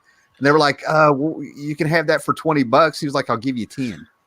And he was just sort of like, he was just so happy with himself. He found a box of like near mint Silver Surfer, Silver Age stuff. You know what's interesting about that? If you want to hear some good estate sale stories, one of my friends on Facebook, one of my old Marvel friends, Barry Dutter, he was an editor at Marvel in the 90s. Now he buys and sells comics, and he lives in Southern California. And he says Southern California is amazing for buying comics because so many people move to there and move away from there. So that there's always people selling comic collections, and sometimes for cheap. And he's always going to estate sales and stuff. And one of the things he just said about estate sales, he just got a bunch of good stuff at an estate sale, And he like sees all the same comics guys at these stuff too, where he said he got a good because when he went in there, he was like, oh no, because all the comics were marked at $5 a piece. And he was like, I'm not going to make any money on most of these at $5 a piece. Then the woman was like, you can have them all for $1 a piece. And he was like, oh, great. And he said, one of the things he's found at estate sales is if there's a guy running the estate sales, the guy always looks up all the collectible stuff. When there's a woman running the estate sale, she's not as interested in the collectible stuff, and there's a better chance of getting a deal. So, that's interesting. Going along with that, what I have found is I've gone to like Abingdon Flea Market. The guy had all these books overpriced, and I ended up getting another Secret Wars #8, the first, the big one out of that, right? But I turned around, I went down there, and I didn't do anything. I ended up going back 2 weeks later. His wife was with him. Every book was $1 all of a sudden. Check and see if their wives are there with them. Yeah, I'm like, And he runs into that a lot when he's buying collections. A lot of the collections he buys are because the wife wants them out of the house. Yep. That's the reason for the guy's getting rid of his comics, because the wife wants them out of the house. As a man who's get married, so he gets them for a good price. As a man who's about to get married, as I catalog my books, I'm doing this.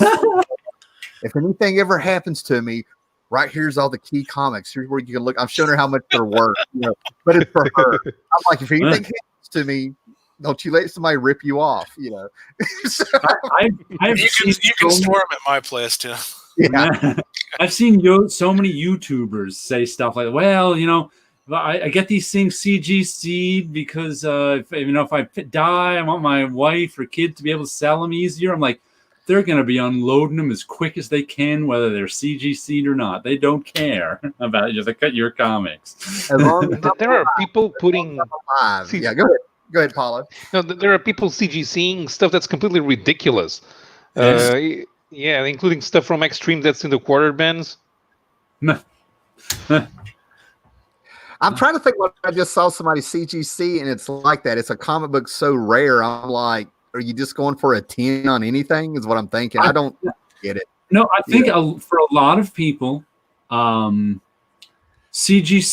is kind of like a craft project. You get the comic, maybe you try to get the best one you can find, and also it's about being right too. I think this is a 9.8. I'm going to send it off. Oh, look, come back a 9.8. I'm right. I think that's a big part of it. It's, I get this. I go to a con. I get it signed by this guy. I get it signed by this guy. I get a CGC'd. It comes back 9.6 or 9. It's like a craft. It's something for them to do. It's a craft project. It's something they've made. I wish I saved the videos, because I think it's like it's been pretty 2018, 17 we'll say. But I've seen people, they'll get on there and they'll be like 9.2, and they just stare like they're about to they're crushed. Yeah, they're like, and I'm just sitting here watching this, and I'm like, well, say something, and they're really just kind of every stuck. now and then I'll mess with whichever of my YouTube friends has gotten their CGC, and they're back. They get pumped back at 9.6. Like, I'm not so disappointed. 9.6 is okay. And I always write down something like, if it's 9.8, why are you bothering to show it? Get rid of that thing. Put it on eBay right now. You know what I should do is just get a Spinal Tap LP and have it slabbed and have it graded as 11. Have you ever noticed how many people don't get that Spinal Tap joke? Well, most people these days under the age of 30 aren't going to get Spinal Tap at all. No. I don't even mean that they don't know the joke. I mean that they go something like, we got this, and they turned it up to 11 right away. I'm like, the joke is there is no 11. 11. Oh, I get what you're saying. Yeah.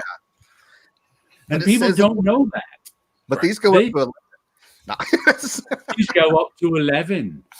And the guy's like, what do you mean? When other amps, they only go up to 10, this one's got a little extra. It goes up to 11. It's like the whole joke is there is no little extra. Why don't you just make one louder? Yeah. It goes to 11. when people reference that joke all the time, they're like, oh, and they turn it all the way up to 11. Like there's one extra. That's they think there's one extra, and it's like, no, you're missing the whole joke. No one can really turn it up to 11. There is no 11. Oh my God! I just saw someone do that this week on YouTube, and I was just like, you don't get the joke. All right, guys, we have been going on for almost 2 hours, and we've maintained an audience that we got all right. some comments and stuff. We got Paulo and Scott on here, so this is awesome. I don't know if we'll be doing the show on this channel next week because next week I'm getting married, which is why I was like, let's do the bachelor party here. Let's do the bachelor party here. But if you guys are done, or if you guys want to keep going, I'll leave it up to you. I'm good. I'm done. We can stop here after 2 hours. Okay. Well, it's 2 a.m. here. That's what I thought. Yeah, I figured Paulo. Yeah, and tomorrow I need to watch racing that's also around midnight because there are two important races in the United States, and they on our July 4th. I see. Yeah. Yeah. Is that Formula One stuff?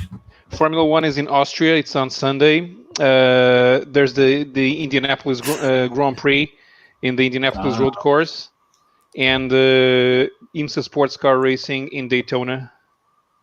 Okay. I don't know where NASCAR is this week, but there's always NASCAR. Well, NASCAR is the big one here in the States, so I don't know about how. I live an hour away from Bristol. My entire life. I love Bristol. I want to visit Bristol. We go there for Christmas. On Christmas, you can get on the track, and they got all this. They got all these lights and stuff. So I'll send you pictures, Paulo.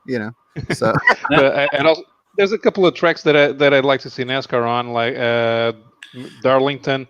Not the super speedways. I'm really not. Talladega in particular is a very boring race to watch.